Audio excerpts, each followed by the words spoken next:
شاعر نے نظم کے اولین بند میں انسانوں کے مختلف طبقوں کا تقابل کیا ہے۔ ان کا کہنا ہے کہ تمام انسان اللہ تعالیٰ کی ایک طرح کی مخلوق ہیں۔ سب کے لہو کا رنگ ایک ہے، لیکن ان میں طرح طرح کے طبقے پیدا ہو گئے ہیں۔ اس اونچ نیچ نے انسان کو انسان سے دور کر دیا ہے، یہاں تک کہ انسان اپنے خالق سے بھی دور ہو گیا ہے۔ ایک حاکم بن بیٹھا ہے تو دوسرا محکوم، ایک بادشاہ ہے تو دوسرا مفلس و نادار ہے۔ طبقے کا ایک فرد دولت مند ہے جسے انواع و اقسام کی نعمتیں میسر ہیں، تو دوسرا غریب، بیکاری اور پریشان حال ہے۔ ایک کے دسترخوان پر بیسیوں طرح کے کھانے چنے جاتے ہیں اور اس کے یہاں نوکر چاکروں کی ریل پیل ہے، تو دوسرے کو پیٹ بھر کر روٹی بھی میسر نہیں۔ ایک آدمی لمبی تان کر سوتا ہے تو دوسرے کو کسی کروٹ چین نہیں، اور اسے بھوک کے مارے نیند بھی نہیں آتی ہے۔ یہ سب آدمی ہی کے روپ ہیں۔ نذیر کا کہنا ہے کہ دنیا میں 1,24,000 انبیاء آئے۔ ان کے علاوہ ہر زبان و مکان میں اولیاء اللہ کے اور خدا کے مقرب و برگزیدہ بندے اتنے ہیں جن کی تعداد سوائے خدا کے کسی کو معلوم نہیں، مگر یہ سب آدمی ہی تھے۔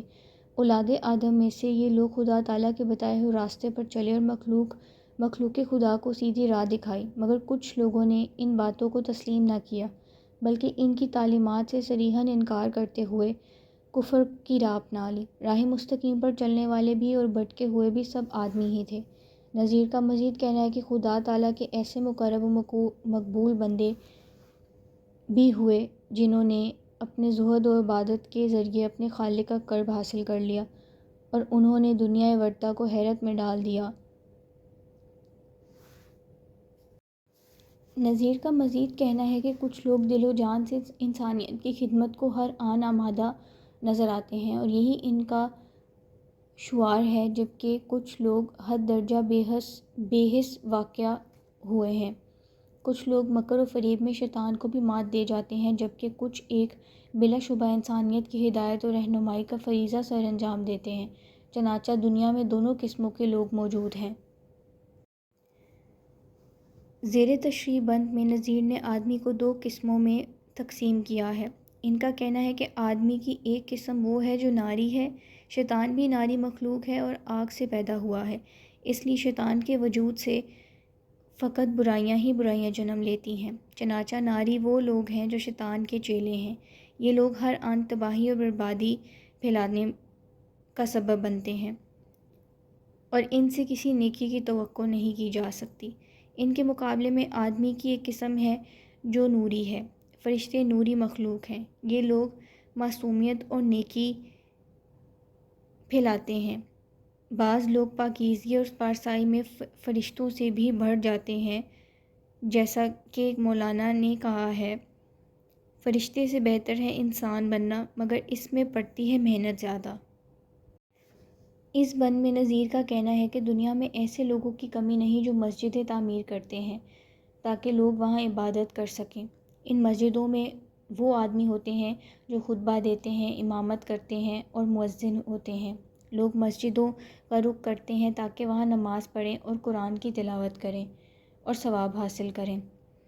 امام اور مقتدی دونوں آدمی ہیں، مگر آدمیوں کا دوسرا رخ ملاحظہ کیجیے کہ کچھ لوگ نمازیوں کی جوتیاں چرا لیتے ہیں۔ یہ یقیناً بیمار ذہن کے لوگ ہیں اور سزا کے قابل ہیں۔ ان کی اصلاح ضروری ہے۔ چنانچہ کچھ لوگ جوتی چوروں کو ڈھانٹ ڈپٹ کرتے ہیں اور تاڑتے ہیں۔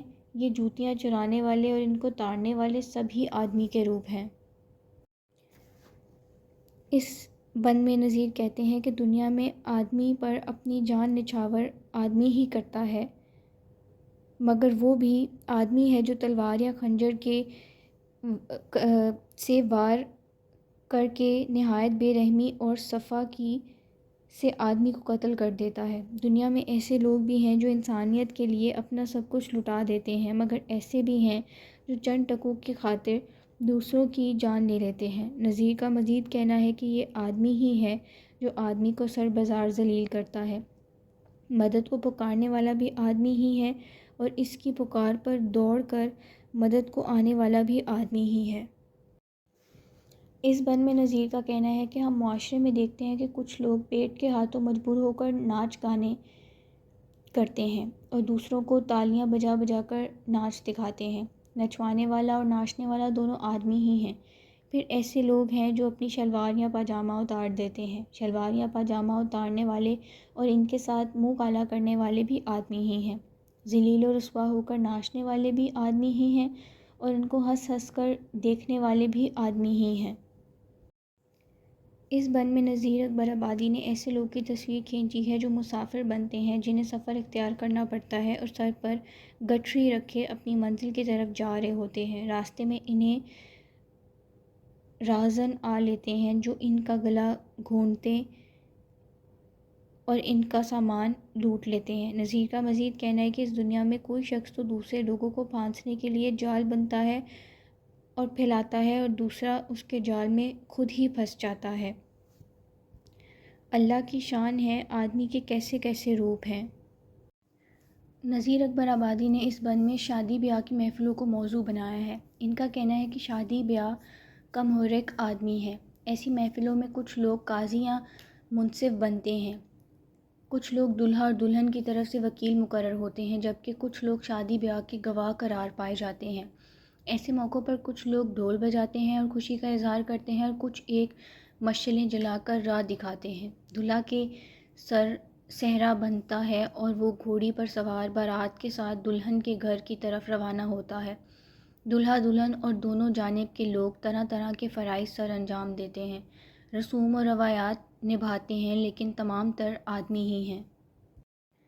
اس بند میں نذیر نے حکمرانوں اور ان کے ہمراہ اعلیٰ و ادنیٰ ملازمین کے سفر کی منظر کشی کی ہے. ان کا کہنا ہے کہ دنیا میں ایک تو وہ لوگ ہیں جو حکومت کرتے ہیں، جب ان کی سواری روانہ ہوتی ہے تو سواری کے آگے نقیب لوگوں کو با ادب با ملاحظہ ہوشیار کہہ کر خبردار کر دیا جاتا ہے. پھر درجہ وار پیدل اور گھڑ سوار دستے کے لوگ گزرتے ہیں جو بادشاہ کی شان و شوکت کے مظہر ہوتے ہیں، اور پالکی میں حکمران سوار ہیں. پالکی کو کندھوں پر اٹھانے والے جو اپنی بغلوں میں حقہ سراہی اور جوتیاں دبائے ہوئے ہوتے ہیں اور کندھوں پر سوار تمام آدمی ہی کے روپ ہیں. اس بند میں نذیر نے دکانداروں اور گاہکوں کے بارے میں بیان کیا ہے. ان کا کہنا ہے کہ بازاروں میں بڑے بڑے دکاندار ہیں جو اپنی چیزیں سجا کر بیٹھے ہیں. ان دکانوں پر گاہک آتے ہیں، مول تول ہوتا ہے، بکاؤ مال ہے، کوئی مال پیش کرتا ہے، کوئی اس کا خریدار ہے. کبھی سودا بنتا ہے، کبھی نہیں. ان سجی سجائی دکانوں کے مقابلے میں کچھ لوگ اپنے مال کی چھابڑی سر پر رکھے گلی گلی محلے محلے گاؤں گاؤں ہانک لگا لگا کر بیچتے ہیں. یہاں بھی بھاؤ تاؤ ہوتا ہے، بحث ہوتی ہے، سودے کو سستا یا مہنگا کہا جاتا ہے. چھابڑی والے کو کہیں تو گاہک میسر آ جاتا ہے اور کہیں سے اسے مایوس لوٹنا پڑتا ہے. تاہم ہر جگہ لین دین کا تمام تر کاروبار آدمی ہی کرتے ہیں. اس بند میں نذیر نے اعلیٰ و ادنیٰ رتبے کے حامل لوگوں کا فرق بیان کیا ہے. ان کا کہنا ہے کہ اس دنیا میں ایسے لوگ بھی ہیں جو ستم شوار ہیں، لوگوں پر قہر توڑنا اور غضب ڈھانا ان کا شیوا ہے، جبکہ کچھ لوگ ان کا مقابلہ کرتے ہیں اور کچھ انہیں دور ہی سے دیکھ کر خوف کے مارے بھاگ کھڑے ہوتے ہیں. نوکر چاکر بھی آدمی ہی ہیں، دن رات محنت مزدوری اور خون پسینہ ایک کرنے والے بھی آدمی ہی ہیں. امیر امراء اور شاہ وزراء کا پاک خانہ صاف کرنے والے بھی آدمی ہی ہیں. گندگی پھیلانے والے اور اس کو صاف کرنے والے بھی آدمی ہی ہیں. اس بند میں نذیر نے ناچ گانے کا دھندا کرنے والوں کی تصویر اتاری ہے. ان کا کہنا ہے کہ یہ آدمی ہی ہیں جو جگہ جگہ طرح طرح کے ساز پکڑے گاتے بجاتے اور لوگوں کا دل لبھاتے ہیں اور ان سے پیسے اینٹتے ہیں. کہیں کچھ لوگ طبلے کی تھاپ پر سارنگیاں اور دوسرے ساز بجا بجا کر رنڈیاں نچاتے ہیں. اب دیکھنا یہ ہے کہ نچوانے والے اور ناچنے والے دونوں طرف آدمی ہیں، اور لطف یہ ہے کہ وہ بھی آدمی ہیں جو ان کے ناچ گانے سے محظوظ ہوتے ہیں. اس بند میں نذیر کا کہنا ہے کہ اس دنیا میں کچھ لوگ بلا شبہ ہیرے جواہرات سے بڑھ کر قیمتی ہیں جو انسانیت کا سرمایہ ہیں، جبکہ کچھ لوگ اتنے گھٹیا ہیں کہ انسانیت کے ماتھے پر کلنک کا ٹیکا ہے. یہ لوگ خاک سے بدتر ہیں، توے کی طرح کالے رنگ کے ہوں یا چندے آفتاب چندے ماہتاب گورے رنگ کے ہوں، سب ہی آدمی ہی ہیں. دنیا میں بدشکل و بدنما لوگوں کی کمی نہیں، تو خوش شکل اور خوشحال لوگ بھی ضرور موجود ہیں، اور یہ سب اولاد آدم ہیں۔ اس بند میں نظیر نے آدمیوں کی مزید اقسام گنوائی ہیں۔ ان کا کہنا ہے کہ اس دنیا میں ایسے لوگ بھی ہیں جو زرق برق لباس زیب تن کرتے ہیں۔ وہ سر سے لے کے پاؤں تک سونے کے زیورات میں لدے ہوئے ہوتے ہیں، اور ان کے لباس اور زیورات کی چمک دمک آنکھوں کو کھیرا کر دیتی ہے۔ ان کا لباس سونے چاندی کے تاروں سے بنا ہوا ہے، اور وہ ہر وقت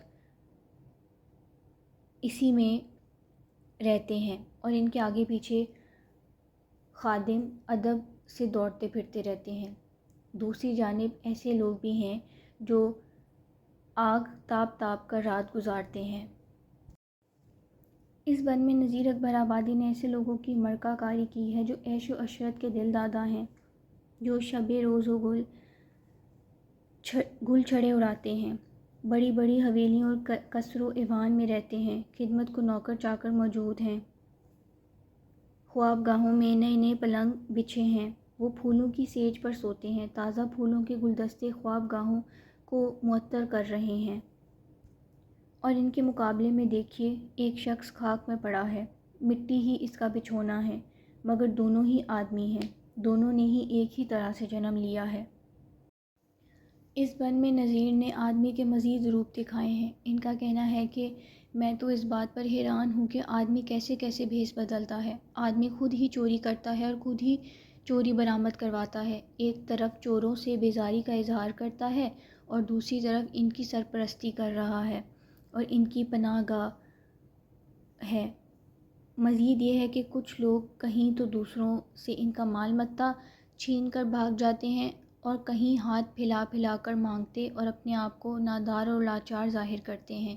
نذیر کا کہنا ہے کہ نرم دل اور نرم خو بھی آدمی ہیں جو دوسروں کے دکھ درد میں برابر شریک ہوتے ہیں، اور دوسروں کی مصیبت کو اپنی مصیبت سمجھتے ہیں، مگر ایسے سنگ دل بھی ہیں جو چاہے انسان مر رہا ہو، ان کی بلا سے وہ ادھر آنکھ اٹھا کر بھی نہیں دیکھتے۔ اس بند میں نذیر نے انسان کا ایک اور روپ دکھایا ہے۔ ان کا کہنا ہے کہ ہر انسان کو موت کا ذائقہ چکھنا ہے۔ جب آدمی مر جاتا ہے تو اس کے عزیز و اقارب اس کا کفن تیار کرتے ہیں، میت کو نہلا دھلا کر اسے کفن پہناتے ہیں اور اس کی تدفین کے لیے اپنے کندھوں پر اٹھا کر قبرستان کی طرف لے جاتے ہیں۔ اس دوران اس کے عزیز رشتہ دار، دوست احباب زار و کتار ہوتے ہیں اور ساتھ ساتھ کلمے پڑھتے ہیں اور اپنی مرحوم کی بخشش کا سامان تیار کرتے ہیں۔ مگر ایسے لوگ بھی موجود ہیں جو مردہ بیچ دیتے ہیں، مردوں کا کفن اتار لیتے ہیں اور ان کی ہڈیوں کا سودا کر لیتے ہیں۔ اب ملاحظہ کیجئے کہ مرنے والا بھی آدمی ہے اور مردے کا کاروبار کرنے والا بھی آدمی ہے۔ نظم کے آخری بند میں نذیر اکبر آبادی نے ساری نظم کا لب و لباب بیان کر دیا ہے۔ ان کا کہنا ہے کہ اعلیٰ نسب لوگوں سے لے کر رذیل ترین اور گھٹیا لوگ، مفلس اور نادار، غریب غربا سے لے کر امیر، سب آدمی ہیں، اور بے عزت اور حقیر بھی آدمی ہیں۔ نذیر کا مزید کہنا ہے کہ اس دنیا میں پیر و مرشد بھی انسان ہیں، اور انسان کے چلے چانٹے بھی جو ان کے پاؤں دابتے ہیں وہ بھی انسان ہیں۔